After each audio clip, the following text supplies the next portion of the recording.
yang melimpah tidak selalu menjamin kesejahteraan jika tidak dikelola dengan bijak.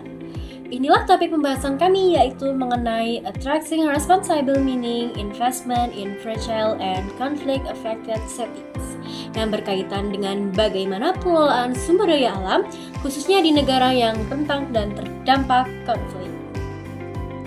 Halo teman-teman semua, perkenalkan kami dari kelompok 3 yang beranggotakan Tiara Cindy Alvina Marielda absen 27, Nataya Kaila Adinda Putri absen 19, dan Rizky Ainul Haya absen 24. Sebelum masuk ke pembahasan, saya ingin mengawali dengan sebuah pertanyaan. Apakah kekayaan sumber daya alam selalu menjamin kesejahteraan suatu negara?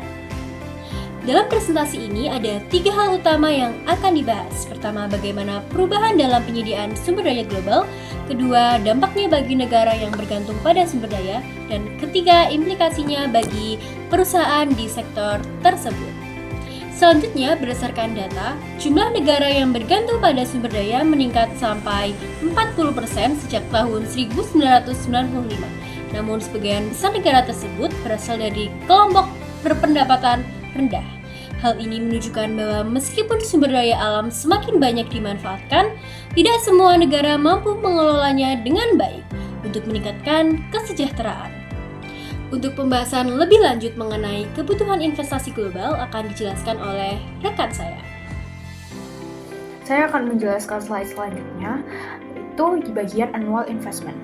Pada slide ini dijelaskan bahwa investasi di sektor minyak dan gas dan mineral itu harus meningkat 2 kali lipat yang bertujuan untuk memenuhi permintaan baru dan menggantikan sumber daya lama yang sudah habis.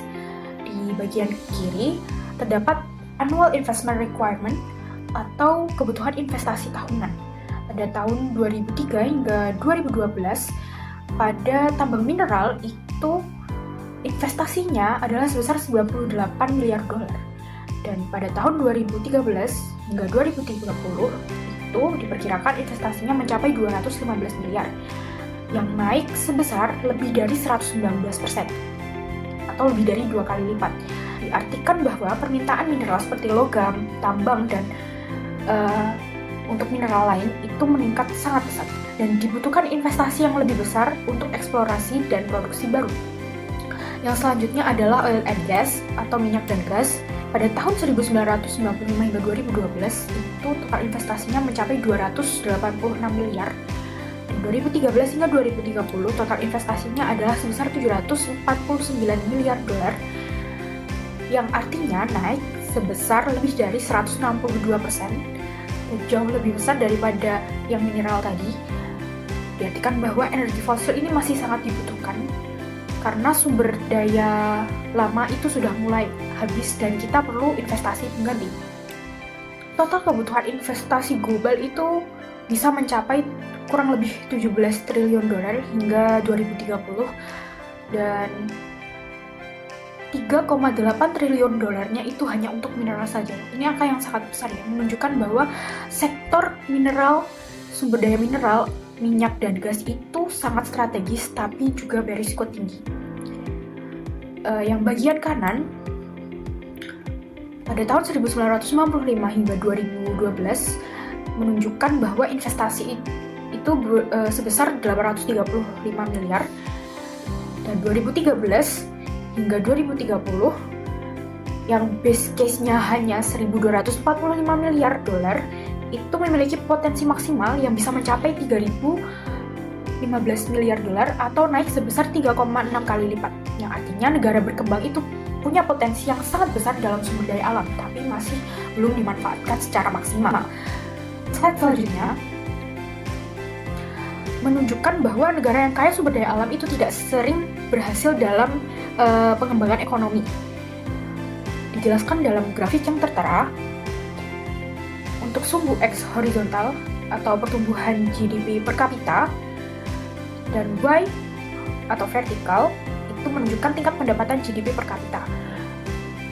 Menunjukkan adanya 4 kategori negara. Yang pertama adalah falling behind. Ya, ini bagian yang sangat besar sekali, sebesar 40%. Itu pertumbuhannya rendah, pendapatannya juga rendah. Nah, ini kelompok terbesar, negara dengan banyak sumber daya tapi justru tertinggal seperti kebanyakan di Afrika yang banyak tambang, tapi mereka itu seperti dijajah. Yang selanjutnya adalah catching up. Negara catching up sebesar 30%, itu pertumbuhannya tinggi tapi pendapatannya masih rendah. Sebenarnya kalau berbicara tentang negara Indonesia, itu masuk dalam negara slowing, pendapatan tinggi tapi pertumbuhan melambat. Tapi saya tidak merasa demikian, karena pada faktanya di lapangan, negara Indonesia itu masih tergolong dalam negara catching up, yang pertumbuhannya tinggi tapi pendapatannya masih rendah. Artinya negara Indonesia itu mulai berkembang tapi masih belum maju secara teknologi, sumber daya manusia, dan juga lain-lain. Dan selanjutnya adalah negara slowing, sebesar 16%. Pendapatannya tinggi tapi pertumbuhannya melambat, seperti negara Malaysia dan juga negara-negara Asia Tenggara lainnya yang pendapatannya jauh lebih tinggi daripada Indonesia. Sudah maju tapi tetap stagnan. Yang selanjutnya adalah negara STARS, atau 5%. Ini sangat tinggi ya pendapatannya, pertumbuhannya juga sangat tinggi. Nah, ini yang paling ideal untuk kriteria negara, tapi jumlahnya sangat sedikit yang bisa mencapai STARS ini, seperti Jerman, Switzerland, dan juga Singapura. Nah, dilihat dari data-data GDP tahun 2011 ini, rata-rata pertumbuhan negaranya adalah 2,5%, dengan rata-rata GDP per kapita adalah sebesar $10.900. Sebelum saya melanjutkan pembahasan, perkenalkan terlebih dahulu, nama saya Nataya Kaila Adinda Putri dari nomor absen 19. Jika kita lihat pada pembahasan sebelumnya, terdapat 3 faktor yang memberi tekanan pada hubungan antara perusahaan tambang dan negara yang bergantung pada sumber daya. 3 hal tersebut adalah: yang pertama, harga sumber daya tinggi dan tidak stabil. Harga yang naik turun membuat pendapatan negara ikut tidak stabil. Hal ini membuat pemerintah merasa dirugikan dan memicu pemerintah untuk mengubah perjanjian dengan perusahaan. Yang kedua, proyek semakin besar dan kompleks. Kegiatan eksplorasi dan produksi saat ini lebih sulit, baik secara lingkungan, logistik, dan geologi. Akibatnya, biaya meningkat dan risiko keterlambatan lebih tinggi. Yang ketiga, skala proyek sangat besar dibandingkan dengan ekonomi negara. Saat ini, pertambangan mempunyai banyak dampak besar terhadap ekonomi suatu negara. Hal ini mirip seperti proyek minyak pada masa lalu. Selanjutnya, perusahaan perlu mengubah cara mereka mengelola risiko dari yang sebelumnya hanya berdasarkan pengalaman menjadi lebih sistematis. Untuk itu, terdapat beberapa hal-hal yang perlu dilakukan oleh perusahaan. Yang pertama, memahami risiko dan peluang dengan baik. Seperti mencari tahu apa dampak jika proyek tidak dijalankan, seberapa besar risiko tersebut. Yang kedua, memahami kinerja versus harapan.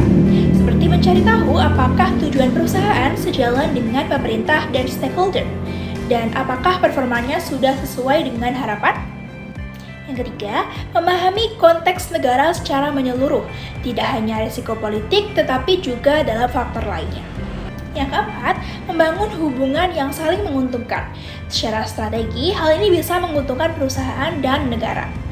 Yang kelima, tidak hanya fokus pada jangka pendek. Yang keenam, memahami jaringan pengambilan keputusan. Yang ketujuh, transparan kepada pemerintah terhadap dampak dari proyek tersebut. Yang kedelapan, mengaitkan operasi perusahaan dengan visi negara. Sebagai penutup, kita bisa simpulkan bahwa kekayaan sumber daya alam sebenarnya adalah peluang besar, tetapi juga tantangan. Kalau tidak kita kelola dengan baik, justru bisa membuat negara semakin tertinggal. Oleh karena itu, dibutuhkan kerjasama yang kuat antara perusahaan dengan pemerintah, dengan pendekatan yang lebih struktur dan berkelanjutan. Dengan begitu, sumber daya alam tidak hanya memberikan keuntungan jangka pendek, tetapi juga bisa mendorong pembangunan dalam jangka panjang.